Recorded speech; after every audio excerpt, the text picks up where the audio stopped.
G'day everyone, it's Annette here and welcome to my channel Alchemy Art. This week I got inspired by Tian Art's videos and I'll link her channel above and below on how she creates the Larimar faux stone effect. I don't have the same products that she uses exactly, but I thought I'd give it a go with what I've got, and this is my first attempt and I'm pretty sure I'm going to make some more of these until I get it right. I'll list all products that I have used down below in the description box. The Solar Colour Dust Chrome X powder that I'm using absolutely looks amazing. It gives off purple, blue and an orangey copper colour in certain light. I find the best way to apply the chameleon powders or any sort of powders is with a very soft makeup brush versus an artist brush. To clean up the excess powders that do fly off, I use isopropyl alcohol and I spray a baby wipe and I just gently clean up the areas where it has overspilled. I guess you could just leave the excess powders and just pour your resin, but they would float into the other colours. So for my first attempt, I thought I'd clean it up well inside and on the edge of my mould. And then when I was happy with it being clean enough, I mixed up my Platinum Ultra Clear Pro resin and started to mix my colours.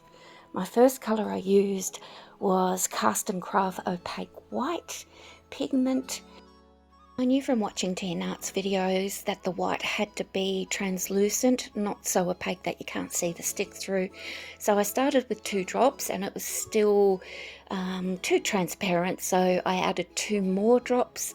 I think she suggested 3 drops for 60 ml of resin, but my products are different to hers, as I said. I'm still not sure even if this is enough. For this technique you need a darker colour and a lighter colour other than the white. So to begin with, I'm using Octopus Fluid ink in Peacock and I try 4 drops in 50 ml of mixed resin. It gives you a gorgeous blue colour, but it's still not dark enough for what I've seen on Tian Art's videos. So I add 2 more drops, and then to make it more of an indigo colour, I use Colour Passion Black Passion pigment paste, and as you see I use a teeny tiny amount of this black paste and mix that in to give me my dark colour. As I mix in the black, it looks darker in the cup than it actually is, and you'll see when I lift up my stick you can still see the wood part of the stick underneath. For my lighter colour I'm going to use Octopus Fluid ink in teal, and to start with I use 3 drops in 30 ml of mixed resin. The Larimar resin effect is quite popular at the moment on YouTube and in Instagram. A lot of people aren't giving out their measurements and exact products, so that's where it's a bit hard to work out. But I loved the challenge and thought I'd give it a try. In goes all my white, and I'm just making sure it goes all the way to the edges.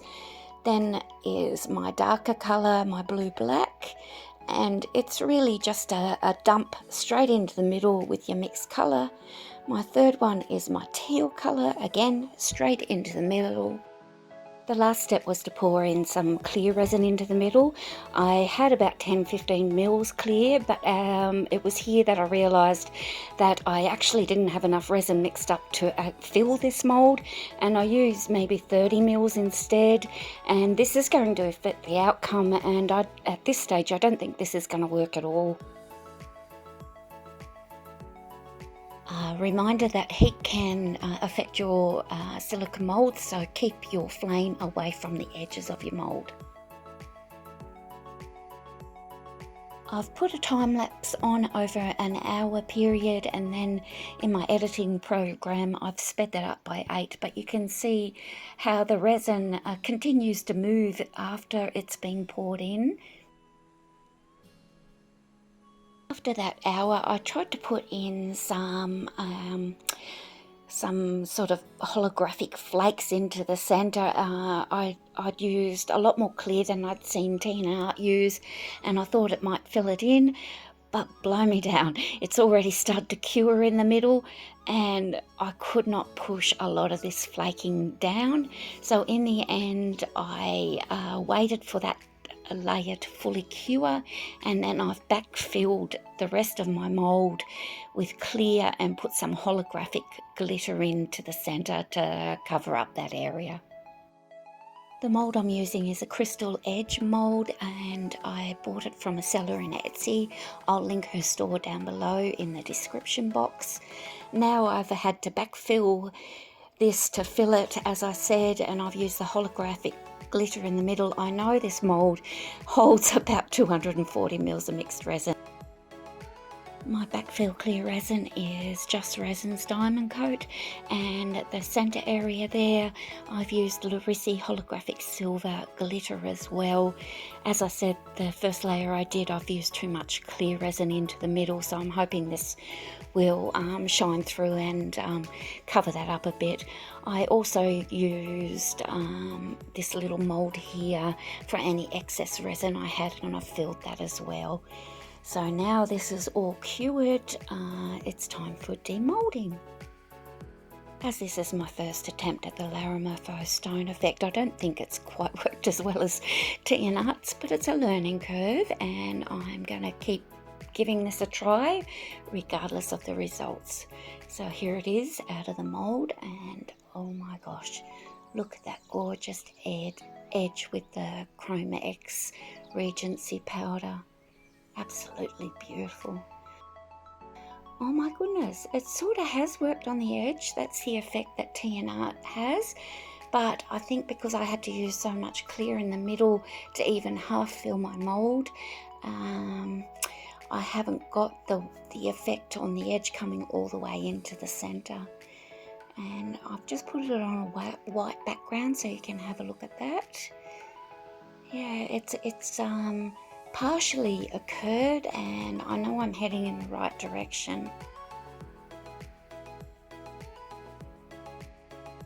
Next, I unmolded my smaller coaster, and I know this Larimar effect works better in a deep wide silicone mold, so I don't think this has worked at all, but it's quite pretty, and I hate wasting resin, so I just pour it into anything I have nearby.